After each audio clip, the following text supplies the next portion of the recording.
It's time to take a look at Vasas. We haven't been here for a while. Pokemon has taken the reins all the way through the extra channel at the moment, quite rightly, because of the shiny hunts that we're finding very easy at the moment. But I wanted to just pop into Vasas, see how they're doing essentially, and make sure that you know that I'm still very much committed to getting this series done. In fact, I'm actually feeling quite positive about it. Last season was a negative. I've kind of relived that, checking up on the save for the first time since, and I did need a little bit of a break after it, to be honest, and I'm glad I did, to be honest, because now I've come in with just a far stronger, more positive approach. Forget the fact that we lost in the first game of the Champions League. I'm sure we'll be able to sort that out eventually. We could be strong this year. Could be. And if we are not strong this year, I don't mind. I think we'll get there eventually. Obviously, last season was cut very short because we got knocked out in the first knockout round against Valencia. They went on to the final but did not win it. That was the most important thing. They did not win it. Which means that our long stint of losing to the eventual winners has stopped. Valencia are actually in the Europa League this season. Very interesting stuff. Let's have a look at the transfers. Transfer history for this year. Outwards, £20.5 million and inwards, £138 million. Yep, not slowing down on the signings. We are going to get there eventually. Let's start with the outward going players. A few on loan. Just highlight them for a second, and then here's on a free. There's not that many on frees. Rafael Fiaschi went to Liverpool on a free, and now is LA Galaxy on loan, presumably. Daniel Paes went to Inter Milan, and Gustavo Fernandez went on a free to PSG. And then what we had for money-wise, not that much. Enrico Martelli goes to Lazio for $3 million. Ramiro Paredes to Arsenal for $5 million. Adam Morris is sold to Chelsea for £10 million. That is it. That's all that we obtained through transfers, outgoings.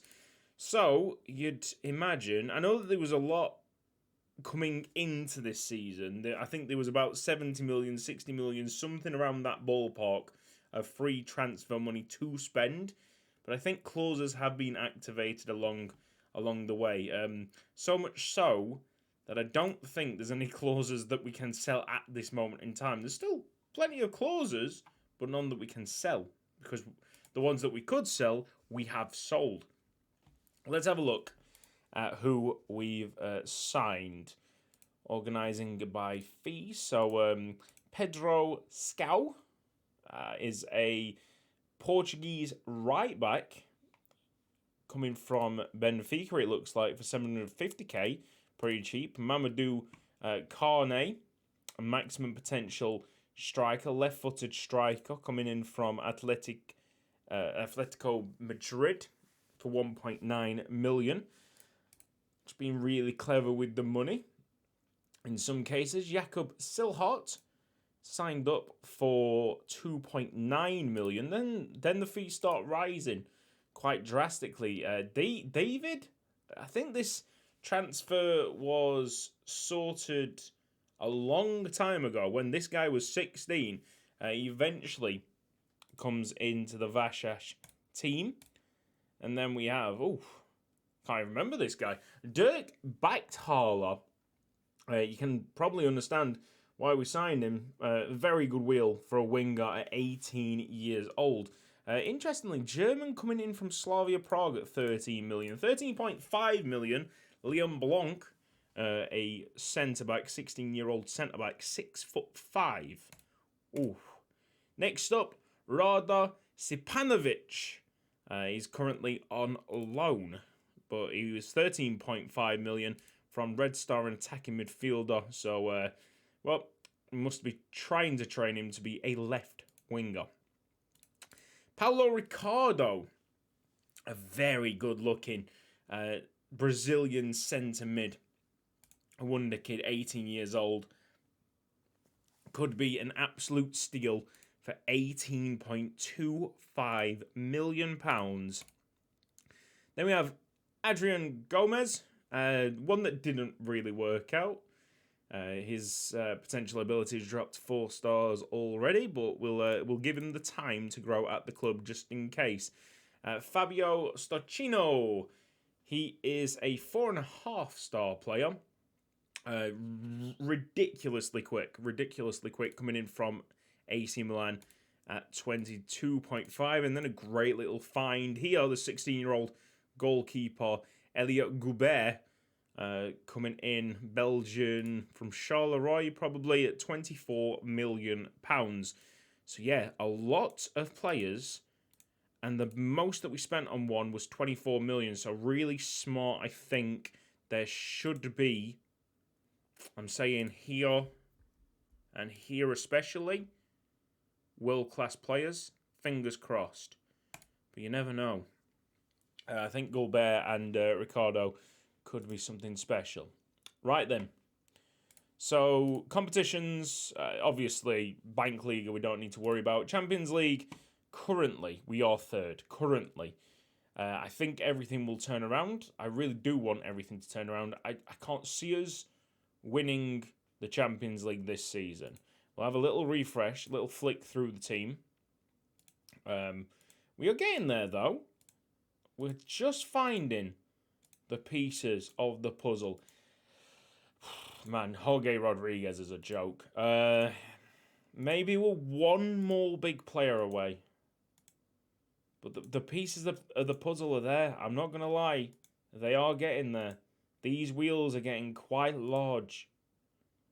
I mean, Mads Elkjaer I've brought into the first team. I don't know if we did that the middle part of last season, but just worth noting. Obviously, Fabio Luiz we signed back from Valencia for all that silly money. Yeah, it is a incredibly talented first team. You see Paulo Ricardo already at 3.5 stars. I don't think he is 3.5 stars, but he is someone to look forward to. Tactical meeting. We got Bierman currently as our right back. Is that currently where we're trying to teach him? Nope. He's just going to have to fill in here because we got injuries to both Breckbull, who is natural at right back, and Soler, who are trying to train as a right back. So Bierman just has to be there for the time being, but his future should be in this central midfield spot. Okay, AS Monaco against Vasas. I think I explained that well. You probably can hear it in the tone of my voice that I've come back to this with a renewed sense of hope and confidence. Yeah, there's confidence in here. Because Herenveen, I can't remember how you pronounced it. They're also in this group. I think they're very much going to finish dead last. But congratulations to them for getting so far. Here's White. No, a good slide tackle. So what we're playing Kaiser and White up front. Alexander off the right. Sieb. What's our right-hand sided guy called? Kramer? Yeah, Sieb Kramer, innit? Sieb Kramer's got an injury for about a month to about 6 weeks. So he's missing this one. But without him, we should be good. If we weren't to get out the group stages, it would be an absolute disaster. So much so that I would be devastated. Episode 2. I don't know what I'd show you. We are going straight to the second half of the season because I feel like there's not really that much of a challenge here. I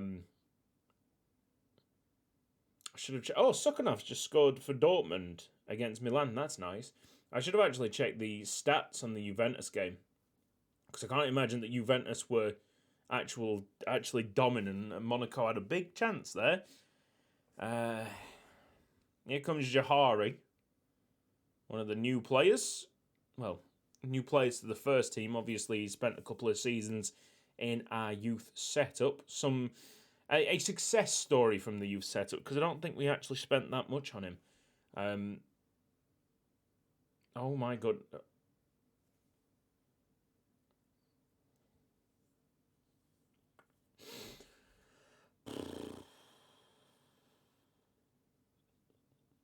All that confidence has just gone right out the window. Wow. They're not. Surely they can't be that. He's not that bad. Bowman's not that bad. Bowman's a good player. Lads. Please.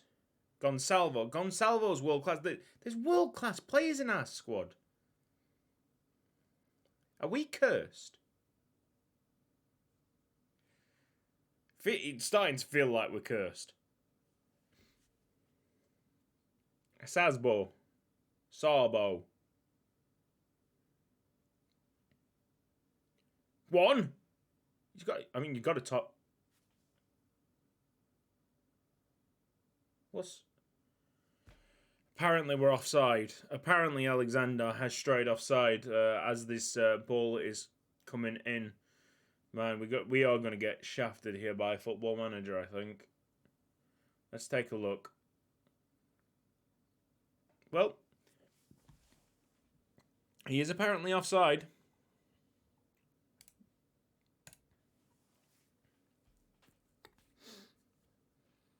There you go. There you go. Just play it across, Kaiser. Please play it across.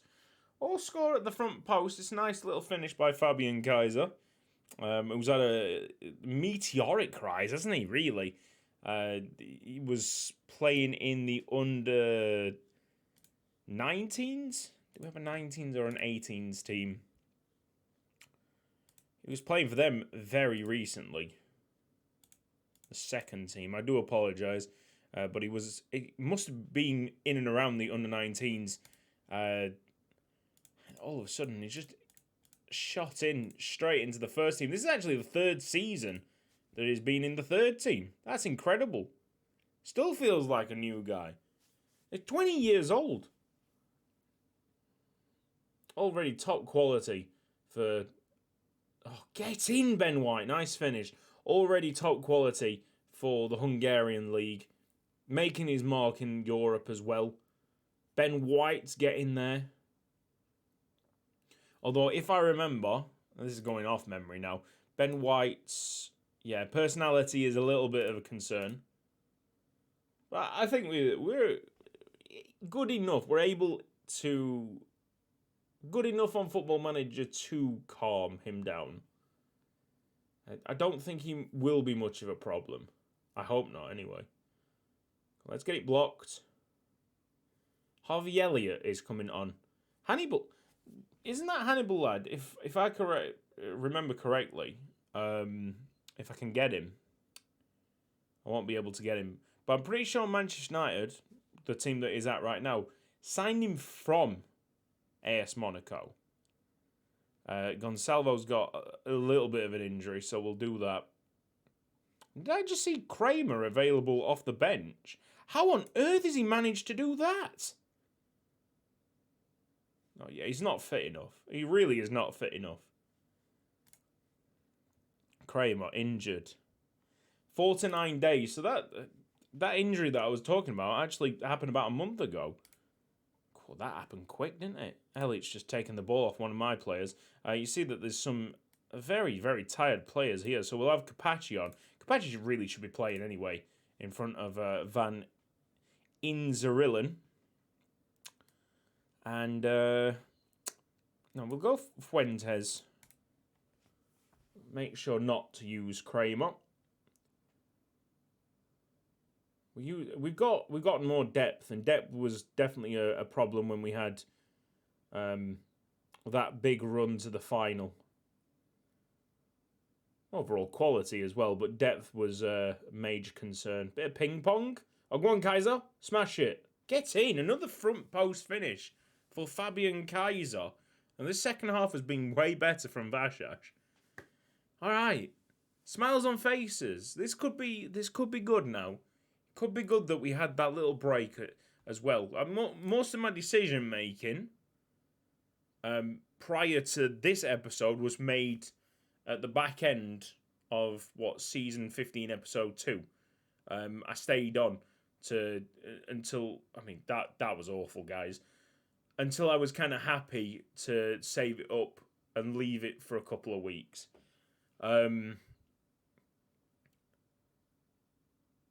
So a kind of frustration was driving me to signing up.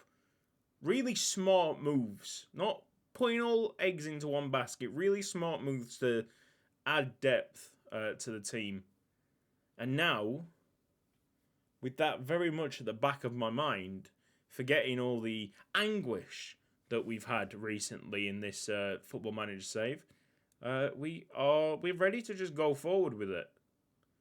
That was not bad. XG, actually, Monaco did well on the XG.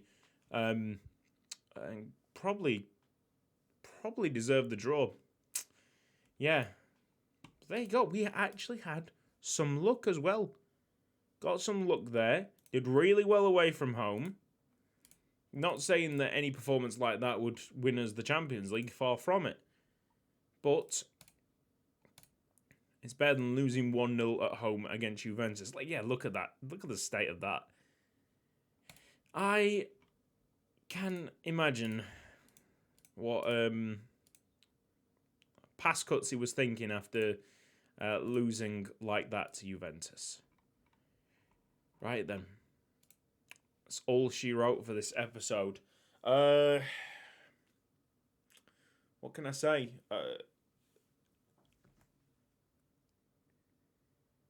Yeah. Champions League. The goal for the Champions League. Let's get ambitious, yeah? I want to win it by 2038.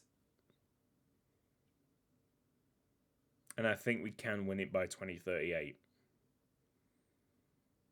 I'll be incredibly disappointed to have not won it by 2038. See you next time.